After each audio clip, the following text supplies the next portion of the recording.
অবশেষে মুক্তি পেলেন সাকিব আল হাসান। তৃতীয়বারের প্রচেষ্টায় অবশেষে বোলিং নিষেধাজ্ঞা থেকে পরিত্রাণ পেলেন তিনি। তবে এসবই পুরনো খবর, আলাদা করে যেটা চোখে পড়ার কথা। সাকিবের এই নতুন করে আবারও শুরু করার পেছনে যার সবচেয়ে বেশি অবদান তিনি হচ্ছেন সারের কোচ গ্যারেথ ব্যাটি। অর্থাৎ যে কাউন্টিতে বল করে বোলিং নিষেধাজ্ঞার কবলে পড়েছিলেন সাকিব, সেই কাউন্টির কোচই তার জীবনে এলেন আশীর্বাদ হয়েই।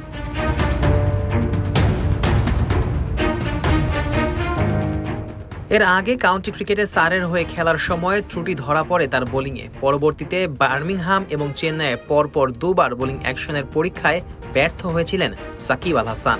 স্বাভাবিকভাবেই তার উপর নেমে আসে নিষেধাজ্ঞা। আর বোলিং করতে না পারায় সাকিবের কপালও যেন ঢেকে পড়ে মেঘের ঘন ঘটায়।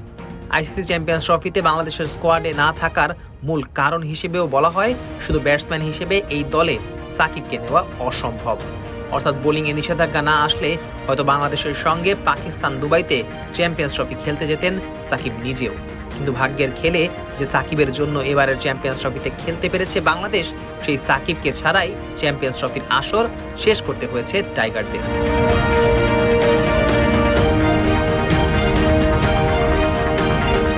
আর বোলিং নিষেধাজ্ঞা থেকে মুক্তি পেতে সাকিবকে সাহায্য করেছেন কাউন্টি দল সারের কোচ গ্যারেথ ব্যাটি। তার অধীনেই আরও একবার 22 গজে নতুন করে শুরু করবেন মিস্টার অলরাউন্ডার সাকিব আল হাসান। বাংলাদেশের ক্রিকেট ভক্তরা ব্যাটির কাছে একটু কৃতজ্ঞ থাকতেই পারেন। অবশ্য গ্যারেথ ব্যাটির ক্যারিয়ারেও বাংলাদেশ আছে অনেকটা জুড়ে।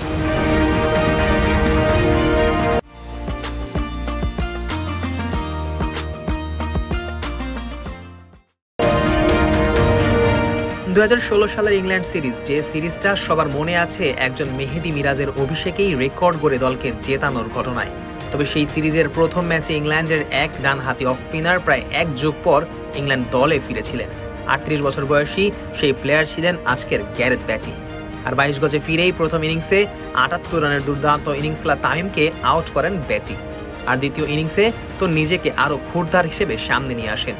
একে একে মমিনুল, মাহমুদুল্লাহ রিয়াদের পর ফেরান সেই সময়ের টেস্ট অধিনায়ক মুশফিককেও।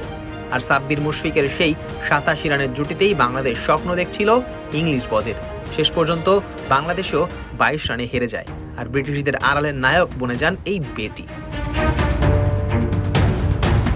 এছাড়া গ্যারেথ ব্যাটির টেস্ট অভিষেকটাও হয়েছিল বাংলাদেশের বিপক্ষে। ক্যারিয়ারের 9 টেস্টের 4টিই খেলেছেন তিনি টাইগারদের বিপক্ষে।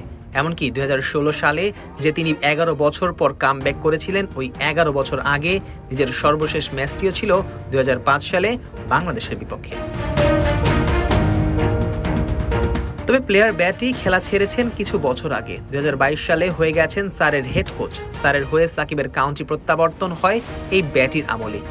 ক্রিকেট ক্যারিয়ারের অন্যতম বড় ধাক্কাও এই ব্যাটির আমলে, আবার সেখান থেকেই মুক্তি এই ব্যাটির আন্ডারে। আর সেই বাংলাদেশকে ঘিরে যার ক্রিকেট ক্যারিয়ারে এত স্মৃতি, সেই ব্যাটি এবার বাংলাদেশকে এনে দিলেন স্বস্তির এক খবর। দেশের ইতিহাসের সেরা ক্রিকেটারকে মুক্তি দিলেন বোলিং নিষেধাজ্ঞা থেকে। বাংলাদেশের ক্রিকেট ভক্তরা কিংবা সাকিব আল হাসান গ্যারেথ ব্যাটিকে হয়তো মনে রাখবে সারা জীবন। Nazmus Sakib, on field.